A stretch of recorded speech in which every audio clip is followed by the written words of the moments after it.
Dear student, कैसे हैं आप। आज बहुत ही महत्वपूर्ण टॉपिक है। छोटा सा टॉपिक है जनरली, जिसके बारे में हम सुनते भी रहते हैं, लेकिन फिजिक्स में इसका बहुत बड़ा रोल है। एक तो आपका होता है दूरी, तथा दूसरी चीज है विस्थापन, डिस्टेंस एंड डिस्प्लेसमेंट। अब दूरी और विस्थापन क्या है, मैं सबसे पहले एक एग्जाम्पल के द्वारा आपको बताने का प्रयास कर रहा हूं।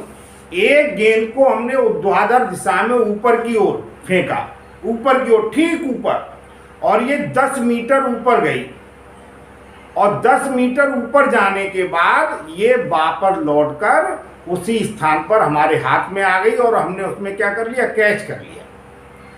अगर हम बात करें दूरी की, तो दूरी का मतलब हो गया उसने गति करते समय कुल मिलाकर जितने मार्ग की लंबाई उसने ग्रहण की या प्राप्त की, यानी पथ की जितनी लंबाई थी, हम कह सकते हैं वो तो क्या हो गई, दूरी।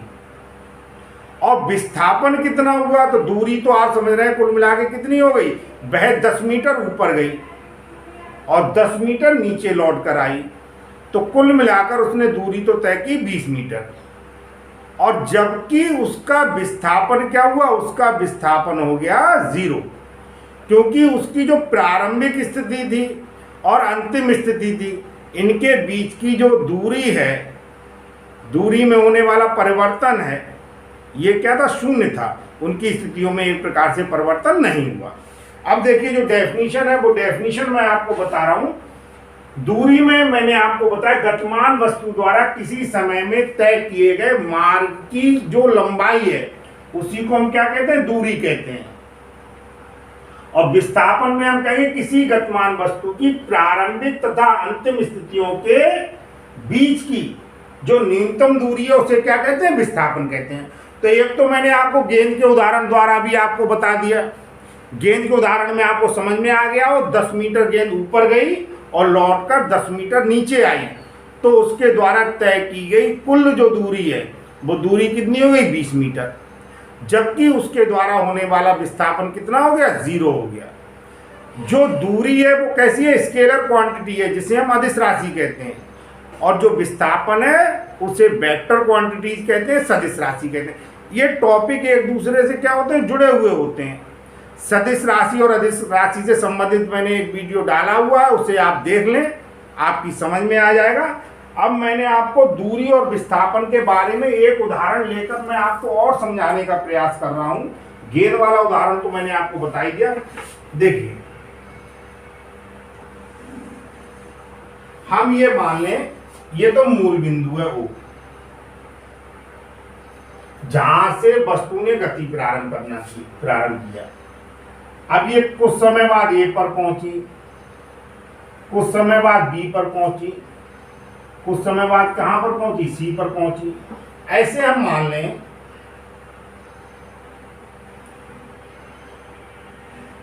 देखिए एक एग्जाम्पल को मैं आपको रिटन में बना के दिखा दे रहा हूं, जिससे आपको और थोड़ा सा समझ में आ जाए। बच्चों समझने का प्रयास कीजिए, रटने की कोई भी आवश्यकता नहीं, रटने से आप कामयाब किसी भी हालत में नहीं हो पाएंगे। हमने ये मान लिया, ये 5 मीटर है, ये 10 मीटर है, और ये कितनी है, 15 मीटर है। और ये आपका C, आप ये मान लें C स्थिति में हम दूरी निकाल रहे हैं, C स्थिति में दूरी। ये बेटा ऐसे मान सकते हैं, ये क्या, O से हम कह सकते हैं, O से C की ओर क्या है, गतिमान। अगर C स्थिति में हम दूरी निकालें तो 5 metre plus 10 metre plus 15 metre, 5 metre plus 10 metre plus 15 metre, ये हो गई 30 मीटर।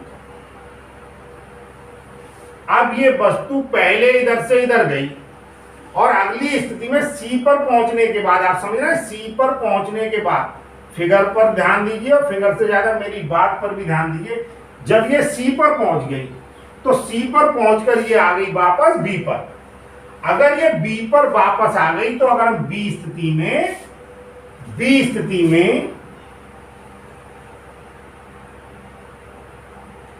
में विस्थापन,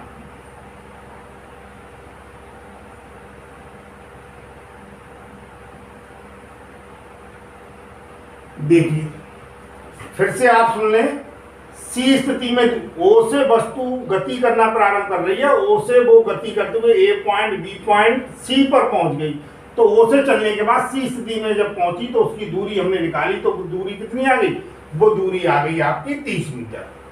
अब ये सी पर पहुंचने के बाद वापस हुई और वापस होके किस में आ गई, बी स्थिति में आ गई। तो बी स्थिति में विस्थापन कितना होगा, मैंने आपको बताया था प्रारंभिक और अंतिम स्थितियों के बीच की जो न्यूनतम दूरी होती है, वो न्यूनतम दूरी कितनी होती है, उसी को हम विस्थापन कहते हैं। तो अगर हम ओ और बी के बीच की दूरी निकालें तो ये बेटा 5 + 10 बराबर विस्थापन कितना हो गया, 15 मीटर। अब हुआ कैसे और आप समझ लें, देखिए यहां से यहां तक की दूरी 5 मीटर, यहां से यहां तक की दूरी 10 मीटर, और ये सी पर गया तो यहां तक की जो दूरी है वो 15 मीटर। ठीक है, अब क्या हुआ, जब ये यहां से यहां पर लौट के आया तो दिशा बदल गई, और दिशा बदलने पर जो ये विस्थापन था, है ना, जो इधर पॉजिटिव था, इस डायरेक्शन में क्या हो गया, निगेटिव। तो ये कितना हो गया, 15 मीटर। तो मैंने आपको एक गेंद के उदाहरण से, दूसरा ये चित्र के माध्यम से ये बताने का प्रयास किया है कि दूरी और विस्थापन क्या, ये बहुत, इस बात को मेरी आप याद करेंगे, ये बहुत छोटी छोटी चीजें हैं।